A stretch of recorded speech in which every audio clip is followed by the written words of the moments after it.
What is up, everybody? Welcome to the first episode of the spring semester of the Clubhouse. Thank you so much for tuning in. Sorry we've taken a couple of weeks off for winter break and getting back into the start of the semester and everything. But we're back to weekly shows with every club sport at the University of North Texas, covering everything from baseball to rugby to ice hockey, everything in between. So we thank you for joining us. We've got a little bit of action to talk about from the start of the spring semester and the end of the fall, so we'll go ahead and jump right into it, toss around the Clubhouse. Start up last weekend. Women's lacrosse opened their season against Hardin Simmons, beat them 17-6 in their home opener last weekend. They're going to be in Baton Rouge to take on LSU this Saturday. Their counterpart, the men's lacrosse team, are going to open their season with a revenge game against St. Edwards this Saturday at the IM Field at 6 p.m. to avenge their loss to St. Edwards in Austin last year, so it should be a good one out there. Also going on this weekend, the Illegals hosting their Big D and Little D tournament on Saturday and Sunday, so talked a little bit about that last semester. But finally coming in, 22 teams coming into Denton this weekend for that tournament, so definitely make sure you get out there and check out a few games. UNT hockey rolling, already seen a ton of action this semester, currently sitting at 5-0 in 2018 alone. They swept their past weekend, taking 2 against Texas State by counts of 10-7 and 11-5, so tons of offense in both of those games, and then took on a Division I opponent, Texas A&M, beat them 5-2. So they secured themselves a first-round bye in the TCHC playoffs down in Austin in 2 weeks. So good luck to those guys down there. Hopefully pull another championship home for the Mean Green. We had UNT sailing, speaking of championships. They took third in the first qualifier of the spring semester down at UT. You remember last semester sat down with them for a bit as they sent one of their members to nationals. Women's volleyball, they finished up their fall season on a high note. Second place finish at their home tournament here in Denton. So we'll try to get them on soon to talk about the upcoming spring season. Baseball having their spring tryouts tonight, February 1st at 7:30 out at Mack Park. They, if we'll remember, had a very successful fall season. They won the Wood Wars Classic and finished the fall 12-2. So huge stuff coming out of them in the spring, I'm sure. Also having tryouts going to be men's soccer. Their tryouts are going to be February 19th and 21st to set up their spring unit. You can get in touch with them on Twitter at UNT Men's Soccer if you're interested in coming out and trying out for that team.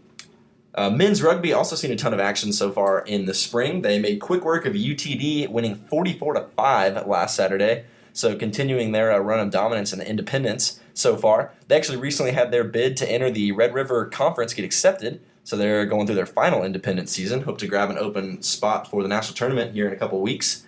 And the women's team, as we mentioned, won the Lone Star Division II Conference last fall. And we have the much-anticipated interview finally able to sit down with Haley Malako, the president of the women's rugby team. So, Haley, first of all, thank you so much for joining us. Thank you for having me. Absolutely. So let's talk about that real quick. Obviously, winning the conference tournament, huge. What did you guys expect kind of going into the fall compared to how it ended? Well, it was actually kind of new and kind of terrifying just because OU, who we played that day, was new to the conference altogether, and they started out just as a women's club team up in Oklahoma, so they kind of actually did a lot more tough stuff, more tough training compared to us, and so when we played them the very first time at the beginning of the semester, we won, but it was definitely a tough game. It was really unexpected, and so we knew that going into the championship we had a lot to work on, and so that day was honestly just crazy because the weather took us by a big surprise. The day before, that Friday, super nice outside, very clear. Same thing for Saturday, but it was so windy, like everything was knocking over. Our scoreboard fell over in the middle of the game. It was crazy, but we were really lucky to have come out on top of that game. Yeah, absolutely. So talk about, you just mentioned the weather. How much does that affect the rugby game? Obviously, you're pitching the ball around a lot. How much do you have to change the game plan for the weather? Definitely with kicks. So we do kickoffs in the beginning, and then after we score tries, we do conversion kicks, stuff like that. So with the wind being as bad as it was, our kickers had to adjust how they were kicking. And it has to go so far on the field, like it has to go to a certain line. And honestly, so many of those kicks weren't doing it. So the game was crazy. Yeah, well, sweet. So, with the conference championship in the belt or under the belt already, what are you guys expecting for the spring?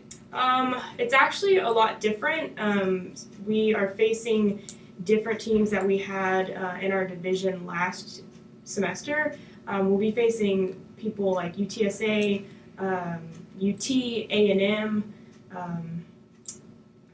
a lot more, and it's going to be a fight. I mean, there are going to be a lot of unexpected teams coming out with great talent, and so we're just hoping to be able to go in there and fight as well as they can. Yeah, absolutely. So what do you, kind of what's the mindset around the team going into the spring as far as, do you think you kind of have a target on your back after winning this championship, or you're still hoping to surprise some teams, or sort of what's the mindset going into it? I definitely think that we have a target on our back because last year, spring semester, we got second place behind A&M, and so I think that there are definitely going to be some teams who really have worked their butt off since then.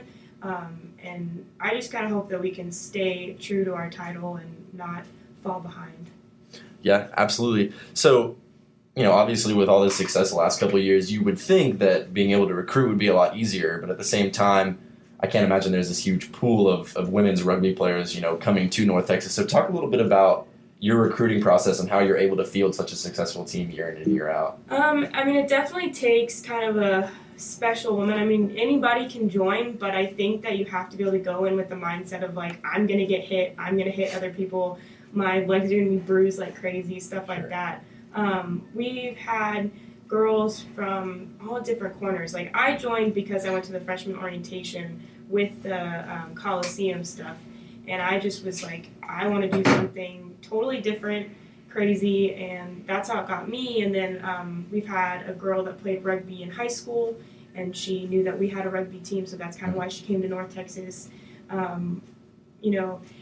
It definitely is hard because I think women don't always feel like they can do something as strong and challenging as rugby, but just telling someone like, hey, you get to hit someone without, like, we kind of say like, you get to hit someone without getting in trouble, and it gets really people's attention, and then also it's just like, you get to take out your frustrations, you get to make a lot of friends. Like, we just try to tell them like, it's not as dangerous as you think it is. It doesn't, get that bad rap away from it, and just let them know that, we actually have fun, and it's really not as bad as it sounds.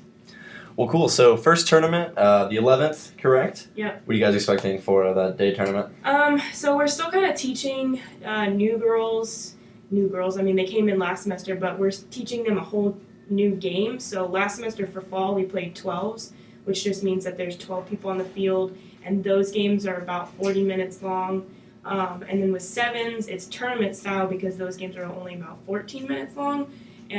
It's a lot less people on the field, a lot more running, and so it's really just totally different. So having to teach them a whole new game is definitely difficult, but they pick up on it really fast. So I'm anticipating definitely some struggles in the beginning, but I think that once everybody gets into the game and really starts understanding throughout the day, we should come out pretty high on the scoreboard. Well, perfect. You got anything else for us? No, just I hope this kind of gets more people's attention about women's rugby. I love the men's team, but I hope everyone knows that, the women's team does exist. We're out here working just as hard as the guys, and honestly, like... competing at a high level, too. Winning championships. Absolutely, so... Well, perfect. Haley Malico, thank you so much for joining the Clubhouse. And, everybody check out women's rugby. We got a couple tournaments coming up this year. We'll keep in touch throughout the semester and get the name out, and good luck, for another run at a championship. Thank you. Absolutely. And thank you guys for joining us for the Clubhouse. That'll do it for first episode of the spring, but we should be back again next week to cover more club sports. If you want to follow us on Twitter at UNT Clubhouse, we keep updated with every club sport. But until then, I'm Jason Phelps, and we hope you have a great week.